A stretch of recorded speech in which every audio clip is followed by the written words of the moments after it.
بسم اللہ الرحمن الرحیم۔ بنام خدائے رحمان رحیم۔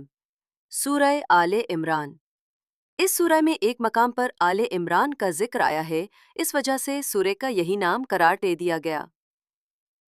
عمران حضرت موسیٰ و ہارون علیہ السلام کے والد کا نام ہے، بائبل میں ان کا نام عمرام آیا ہے۔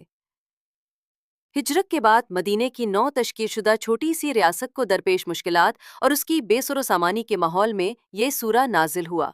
لما ویکہم، رسول اسی پر بدگمان۔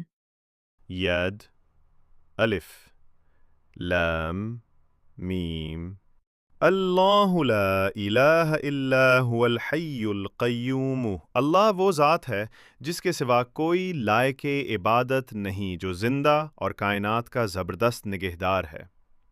نزل علیک الکتاب بالحق مصدقا لما بین یدیہ وانزل التوراۃ والانجیل۔ عہدین کی تاریخ سی۔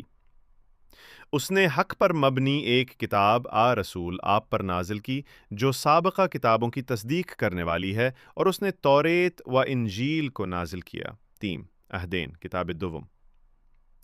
تاریخ ایام 15:2 میں آیا ہے کہ بنی اسرائیل ایک لمبی مدت تک توریت کے بغیر رہے۔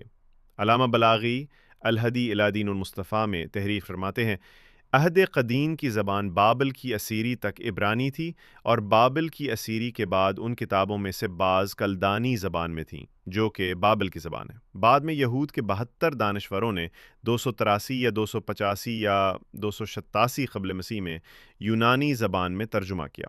کہا جاتا ہے کہ یہ ترجمہ 72 دنوں میں مکمل ہوا۔ انجیل 4 کتابوں کے مجموعے کا نام ہے۔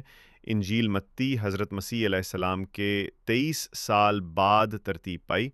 انجیل مرقس پطرس کا شاگرد تھا، حواریوں میں سے نہیں تھا۔ شکر ہے اللہ تیرا، شکر ہے مولا تیرا، شکر ہے جو کچھ دیا ہے، جو کچھ دیا ہے تو نے دیا ہے، اللہ تیرا شکر ہے مولا تیرا۔